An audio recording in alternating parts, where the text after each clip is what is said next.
What is Kubuntu Linux and should you use it? Hey everyone, welcome back to the channel. If you have been thinking about switching from Windows or macOS to Linux, you have probably heard the name Ubuntu thrown around a lot. But did you know Ubuntu has some really strong cousins? One of the best is Kubuntu.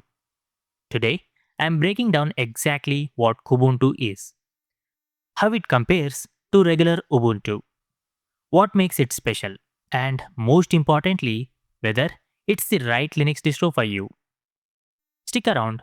By the end, you will know if this is the desktop operating system you've been looking for. First, what exactly is Kubuntu? Ubuntu is a free, open source Linux distribution designed for everyday desktop and laptop use.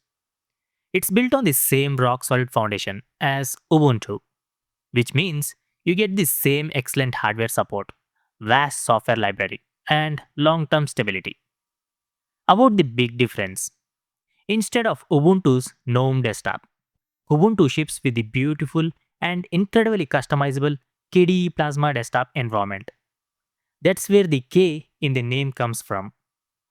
It's first launched back in 2005 as one of the very first official Ubuntu flavors. For years, Canonical helped sponsor it. But since 2012, the project has been proudly supported by Blue Systems while staying tightly integrated with Ubuntu's development cycle. So, you are getting the best of both worlds. Ubuntu's reliability plus KDE's polish. So, why KDE Plasma makes Kubuntu feel different and often better? If you have ever tried Ubuntu and thought this feels a bit too minimalist for me, Kubuntu might be your perfect match. KDE Plasma is famous for two things. First, it looks and feels familiar, especially if you're coming from Windows 10 or Windows 11. You get a traditional taskbar at the bottom, a start menu style app launcher on the left, and a system tray on the right with the clock, notifications, and quick settings. Keyboard shortcuts like Win key for the menu, Alt plus Tab to switch apps, and Meta plus L to lock the screen all work exactly like you expect. Second point, it's insanely customizable. Without ever touching a single config file, want to change the panel position, add widgets, tweak window effects, or even make your desktop look completely different. Kubuntu gives you clean, graphical settings menus that let power users go deep while beginners stay comfortable.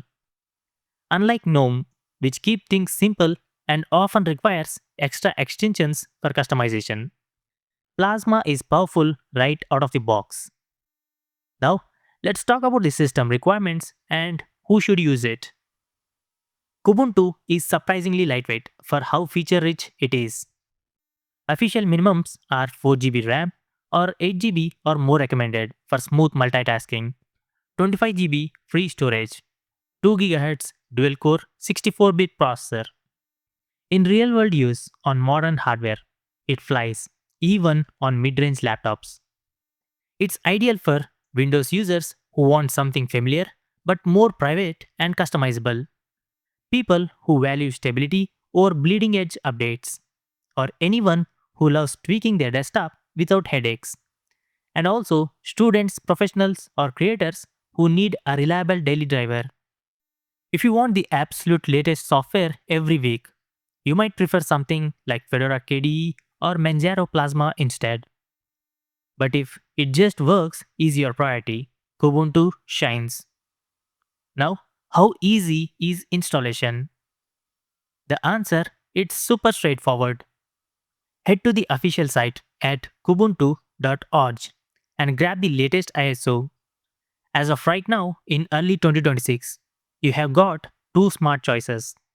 Kubuntu 24.04 LTS, still the gold standard for maximum stability, which is supported until 2029, and another Kubuntu 25.10, the newest regular release with the latest KDE Plasma 6.4 features. Create a bootable USB, boot from it, and you can either try Kubuntu Live first or jump straight into the installer. The wizard is simple. Pick your language, choose normal installation, check the box to download updates during install, and for most people, just erase the disk after double checking you have selected the right drive. Of course, the whole process usually takes 10 to 20 minutes, and you are left with a fully updated, ready to go system. Now, what's daily life like on Kubuntu? Once you are in, the default setup feels clean and productive. The Dolphin file manager is excellent, better than Windows Explorer in many ways. You get KDE's own apps pre-installed. For example, KWrite for notes, KCalc, Spectacle for screenshots, etc. But you can install anything from the Discover Software Center. For example, Spotify, Steam, VLC, LibreOffice, you name it. Many reviewers, including me after months of daily use, say it's the most Windows like Linux experience without feeling like a clone. It's fast, responsive, and the theming options are gorgeous. Now let's talk about the pros and cons, the honest take. First, let's go with the pros. It's extremely customizable without complexity. Familiar layout for Windows refugees. It's rock solid Ubuntu base with excellent hardware support. It's beautiful modern Plasma 6 design. Huge KDE app ecosystem plus full Ubuntu repositories. It's great for both beginners and power users. Now, let's talk about the cons. It's slightly higher RAM usage than super lightweight distros like Ubuntu. Updates are slower than rolling release distros. This is actually a pro for most people.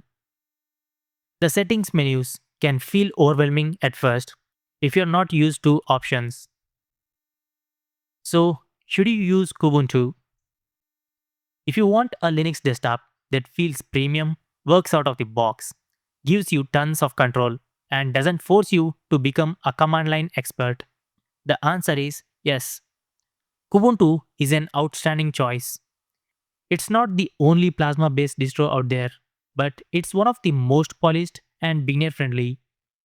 About my recommendation, download the ISO today, try it live on a USB stick, and see how it feels. Worst case, you go back to whatever you are using now. Best case, you have just found your new favorite operating system. If you are in the market for a pre installed machine, check out Kubuntu Focus laptops. They are built and validated specifically for this distro. So, what do you think? Are you Team GNOME or Team Plasma or something else? Drop your thoughts in the comments below. If this video helped you, give it a thumbs up, subscribe for more Linux guides and reviews, and hit the bell so you don't miss the next one. Thanks for watching. I'll see you in the next video. Stay curious and I'll catch you later. Peace out.